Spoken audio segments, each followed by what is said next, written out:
এই ভাই এই যে মেসেজটা দিল আমারে, এই মেসেজটা দেখেন, এইটা হলো মিটারের মেসেজ। এই মেসেজটা দেখেন। হ্যালো, আসসালামু আলাইকুম ভাই। বাসায় কারেন্ট নাই, আসেন মিটারে টাকা আমি একটা জিনিস দেখাইতেছি আপনাদের। দেখাচ্ছি আমি, আসেন ভাই এটা হলো আমার মিটার। এই ক্যামেরাটা এদিকে আসেন ভাই, এটা হলো আমার মিটার, এটা হলো ডিজিটাল মিটার ভাই। এটা হলো মোবাইল রিচার্জ, যদি টাকা ডুবেন লাইন চলবো, মানে কারেন্ট চলবো, টাকা না ডুবাইলে চলবো না, সাথে সাথে অফ হবো। এটা টাকা ডুবা লাগে, ফ্যাক্সিলেটের দোকান আছে, ওখানে একটা অ্যাপস আছে, ওই অ্যাপসের মাধ্যমে টাকা ডুবা লাগে। কথা হইলে ভাই আমার, আমি নগদ টাকা ডুবাবো, কারেন্ট চলবো, টাকা ডুবাবো না, কারেন্ট অফ। এখন এই মিটারটা যে লাগে গেছে প্রায় 3 বছর হইলো, প্রতি মাসে 150 টাকা 100 টাকা করে ভ্যাট কাটে, প্রতি মাসে কাটে। আপনি যদি এক মাসে 5,000 টাকাও ডুবেন, 5 মাস পরে যদি টাকা ডুবেন, তারপরও 5 মাসের ভ্যাট একসাথে কাটবো। আবার ফ্যাক্সিলেটের দোকানে যায়, যদি এই মিটার নাম্বার আছে ভাই, এই নাম্বারে যদি টাকা ডুবেন, তো ফ্যাক্সিলেটের দোকানে আবার 50 টাকা করে ভ্যাট কাটবো, মানে ওরা কাটবো। ওখান থেকে এখানে আনার পরে এখানে আবার 100 টাকা 150 টাকা ভ্যাট কাটবো। আমার কথা ভাই, 3 বছর হলে মিটারটা লাগার, কত বছর ভ্যাট কাটবো এইভাবে কাটিয়া এই মিটারটা আমার হবে। যেমন অন্য অন্য মিটার 1,000-1,200 টাকা দিলে এই মিটার আমাদের হয়ে যায়, আর ভ্যাট কাটে না। এই মিটারটা কত বছর ভ্যাট কাটার পরে আর ভ্যাট কাটবো না, ঠিক আছে? এখন আমি এখানে ভরাবো, এই মিটারটা দেখো, এই যে এই মিটারটা আমি দেখাইতেছি, মিটার নাম্বার তুলতেছি। এই যে ভাই মিটারের নাম্বারটা তুললাম। এখন আমি টাকা ডুবাবো, 1750 টাকা ডুবাবো। এখানে দেখাইতেছি আমি টাকাটা, আপনি দেখেন, 500, 1000, 1500, 1600, 1750 টাকা ডুবাবো। এই মিটারে কয় টাকা আসে, কয় টাকা ডুবে আপনারা দেখবেন, ঠিক আছে? আসসালামু আলাইকুম ভাই, এই যে আমি এই মিটারে, ক্যামেরাটা এদিকে নিয়ে আসুক। আপনি তো মিটারে টাকা দেবেন নাকি? আমি এই নাম্বারে টাকা ডুবাবো, 1750 টাকা। 1750।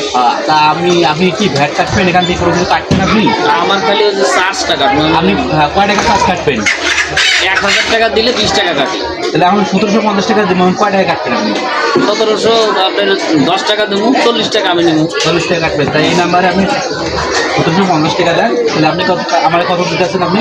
1710 টাকা দিচ্ছে। 1710 টাকা দিয়েছেন। এই নাম্বারটা দিয়ে না দর্শক, উনি আমি 1750 টাকা দেবো, উনি 40 টাকা ভ্যাট কাটবো, 1710 টাকা আমার দেবো, মানে এখানে 40 টাকা নাই।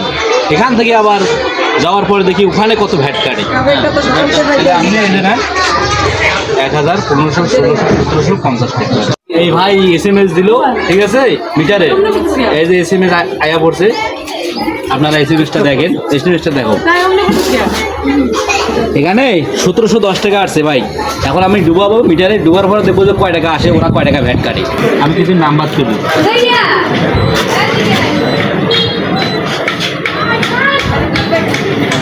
দেখেন কয় টাকা ভ্যাট কাটে, আমি দেখতেছি, দেখাই দিচ্ছি আপনার আছে। এখন এদিকে নিয়ে আসেন ক্যামেরাটা, আমি দেখাইতেছি। 01 এখন আছে 1480 টাকা 71 পয়সা। ভাই ওখানে যে টাকা ডুবাইছি, ওখানে কাটছে 40 টাকা, আর এখানে কাটলো কত, 210 টাকা। মোট 250 টাকা কাটিং করলো ভাই। এই টাকাটা ডুববে যে 250 টাকা কাটিং করছে, ডাইরেক্ট 250 টাকা। যেখানে ডুববার গেছি ওখানে কাটছে 40 টাকা, আর এখানে কাটছে 210 টাকা, এই 250 টাকা। এখানে এখন বর্তমান আছে 1480 টাকা। তা ভাই আপনাদের কাছে আমার একটা প্রশ্ন হইল, যে এইভাবে যে ওরা এইভাবে কাটে, তা আমার কথা, এই মিটারের যে ভ্যাট কাটে, ট্যাক্স কাটে, এটা কবে শেষ হবো? আর না এটা ফাঁদ ওরা বাই করছে, যতদিন বাঁচবো কারেন্ট চালাবো ততদিন এইভাবে কাটবো, নাকি ওরা এই চিন্তা ভাবনা করছে নাকি? আপনার কমেন্টে জানাবেন।